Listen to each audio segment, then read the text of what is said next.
Welcome to our Parts Watch training series. In this lesson, we'll take a look at the part move utility that's mainly used to change the line code for some parts.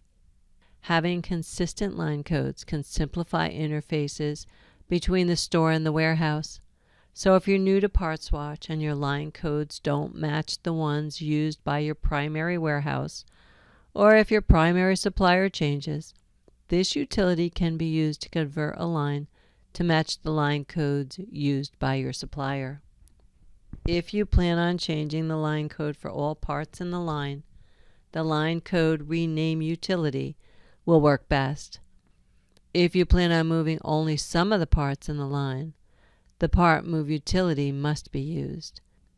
And either way, if you plan on renaming some parts in the line or removing duplicate parts in a line, then the part number fix utility will be used, so watch that one next. Now, before we get started, here's a few things to keep in mind. Parts that are on open documents will not be moved, so you might want to run the Parts on Open Documents report from the Reports Inventory Info Parts on Open Documents checkbox before initiating a part move. This utility can only be run for one line at a time.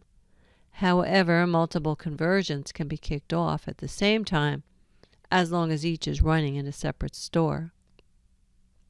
The part move utility can't be used to merge two pre-existing line codes into one. Both the old line code and the new line code must pre-exist, and the parts have to exist under the old line code. The new line code may or may not already have parts. If it does, the additional parts will be added. The existing will not be overwritten. Okay, so now let's look at the part move utility. Select the inventory part utility, part move menus to open the part move utility screen. And the first step is to identify the parts that will be moved. Enter the line code that will be changed. And in this example, I'm going to move all my gates, belts, and hoses over to the AC Delco line. I have all my belts and hoses coded with a PN code of 01, so I'll enter that here. But I could also have entered the part number range or used any of these other filters to narrow the number of parts being moved. And next, click the Get Filtered Parts button to display the parts that will be moved. Not to impact system performance, up to 1,000 parts will be able to be moved at a time. So if you have more than 1,000, you'll have to run the utility again until they're all moved.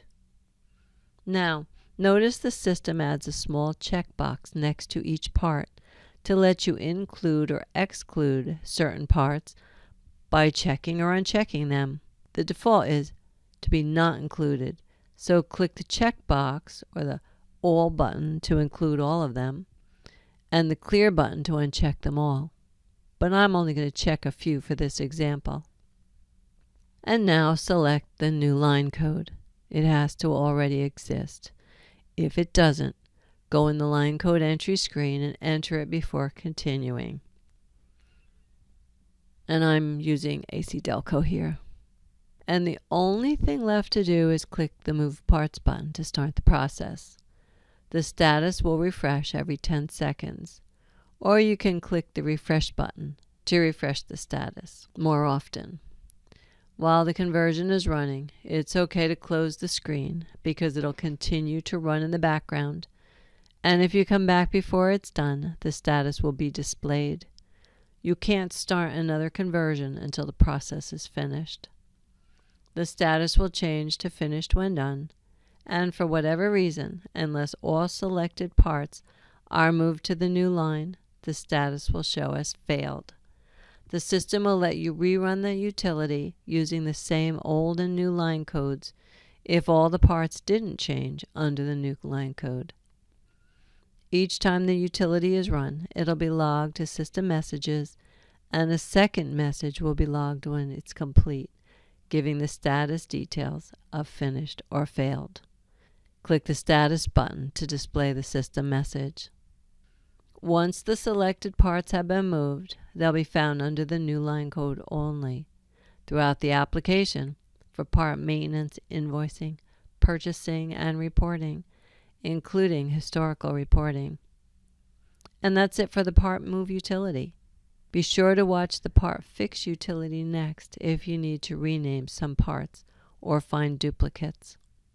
And please check the F1 help file before calling customer support if you have questions. And thanks for joining us.